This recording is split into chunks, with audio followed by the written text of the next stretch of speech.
The only reason you buy brand new stuff. Hmm. That is an issue. Let's deal with that. That looks good enough. Let's go with that one.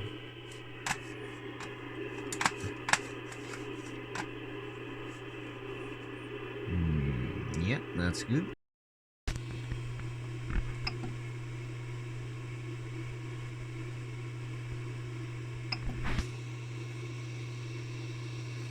This thing is incredibly slow when reading from a TF card.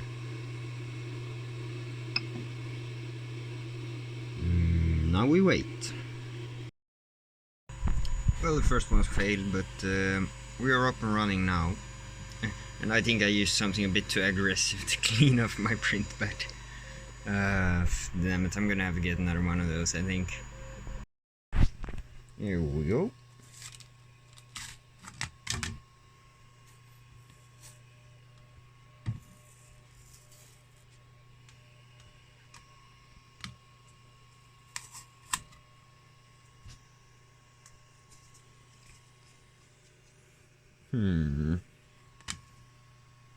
It should work. Time for some screws.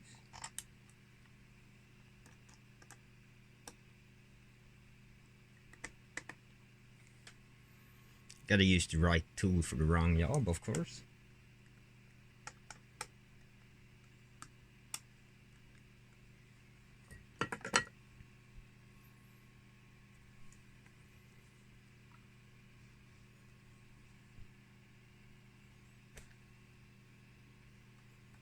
Much better. Hello and welcome to the lab. Here we have my latest edition, and probably the most expensive one so far as well, but that's alright. So, yeah, they had a bit of a, yeah, Black Friday or Cyber Monday or whatever. No, wait, the company had been a company for 10 years, that's what they were celebrating. So, and well, they knocked 10% off everything, so I've been sort of thinking about this one and saving up for one as well for a while, so, well, I decided to get it. And a friend ish sort of dared me to get one, so I did. And so far I'm not regretting it. So this is the ICOM 705 all mode transceiver. And I'm mostly interested in like the waterfall and the spectrum. So right now we're listening on my 160 meter dipole, which happens to work quite well on the broadcast band beneath 160 meters, and mostly because it isn't tuned right at all. It was mostly an experiment to, well, get something in the air for the lower bands, because, well, the same friend who dared me to get this did put up 160 meter dipole as well. So, well, it can't be worse than that. Oh. Well, I still am, since I don't transmit and he does. Oh. That looks like a frequency drive. Anyway, let's ditch these bands and head to the aviation band. Those works quite well on these antennas as well. Now we are on it's decent. Now we are on the 8010 dipole. 80 meters and 10 meters. It's a dual band antenna, but it doesn't work quite alright at the 80 meters or the 10 meters. Let's see, 118.375. Alright. One moment. Here we go.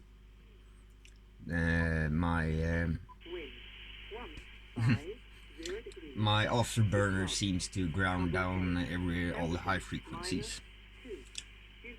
So well, here we have 118.375. It's a Volmet located at Landvetter, about 70 kilometers from here or so.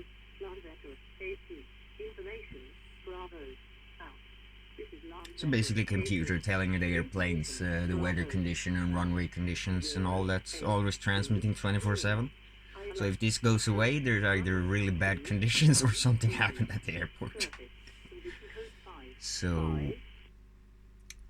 if we want to listen to any of the airplanes, we should be around here somewhere. We have the 123-200, that's a bit of a... Oh. No, wait, that's... No, sorry. It's a bit of a local airport, it's basically just a grass runway, but they are, probably not now since it's snow, but they are running on during the summer. So that's quite interesting. I try to listen to that well, but I don't have any scanner up and running. Basically because I don't have any antennas decent for this, but it seems like I do now. So there's nothing. Let's go to 124,600, I think. There's usually some traffic going on there. And 124,200, there's also a bunch of traffics. Well, doesn't seem to be right now.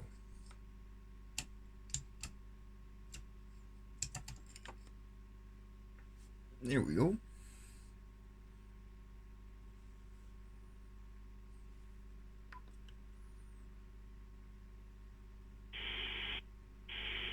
Well, obviously they stopped instantly.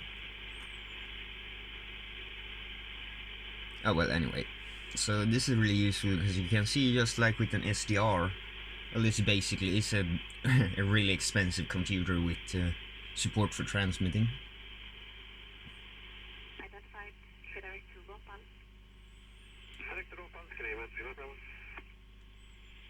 So they are using AM ancient modulation on the airport band and the air bands. So anyway, let's go up to the UHF bands. There's supposed to be a... I'm gonna have to change antennas again.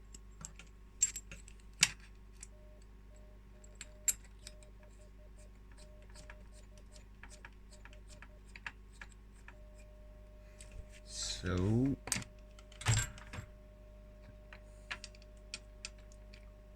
well, it's sort of weak, but it's there. It's not ideal conditions for UHF now anyways, I think.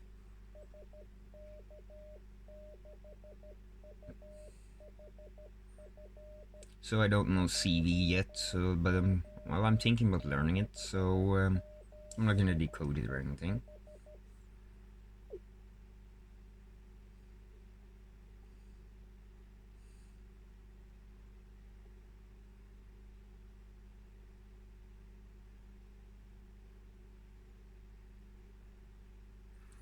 So those are probably just interferences.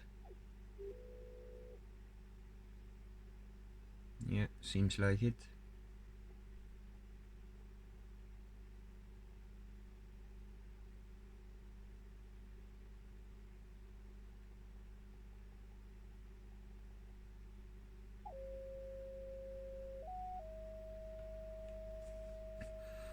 So well, we can also view the audio scope or see about what frequency it is. I'm a bit off in frequency, I don't know exactly where it is.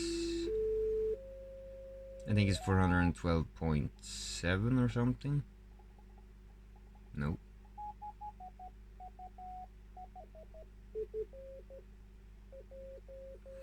So anyway, that's kind of fun thing. What else can we view? Well, we have a bunch of extra meters, voltage, temperature. Sort of like fun things like that. Nice to know. And well, we can check out the 2-meter band as well, but I don't think I'll hear anything there.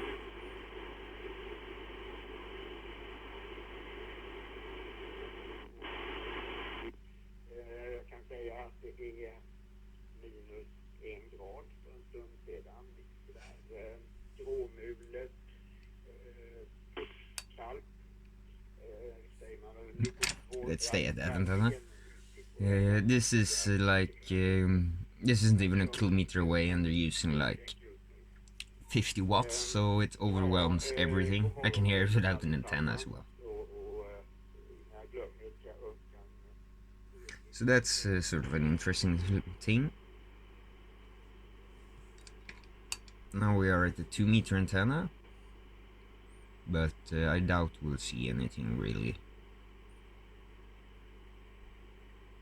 I have quite a lot of interference on the 2-meter band because, I don't know, bad coaxial cables or just bad stuff in general. There we have the R0, the repeater that's the closest, but I don't think that, well, I don't think we'll hear it here right now anyways.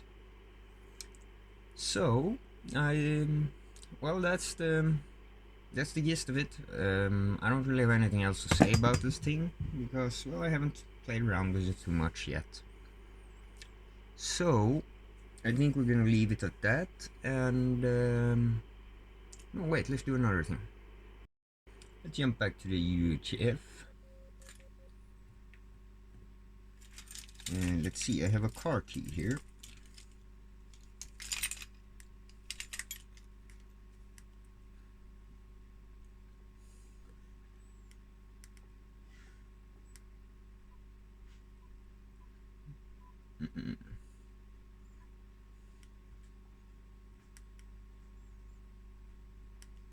I think they're supposed to be somewhere here. Not that low.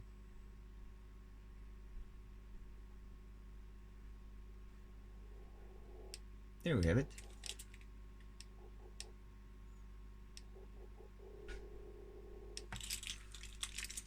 So, well, that's basically just a car key. Let's...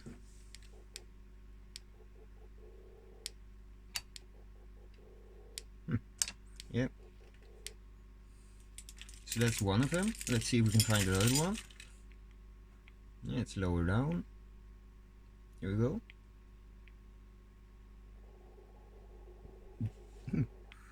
Interesting. The Volvo one is a lot cleaner than the Volkswagen one. Let's see. Yeah, that's for my Subaru. That's also quite clean. Let's go to that instead.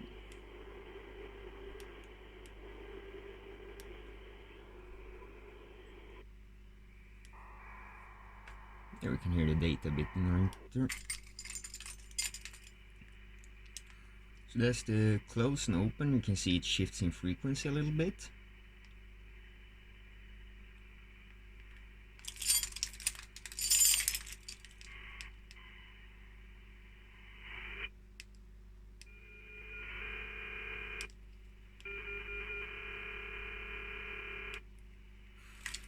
So, in theory, you can take the data, capture the data transmitted from the remote, and jam the signal to the car.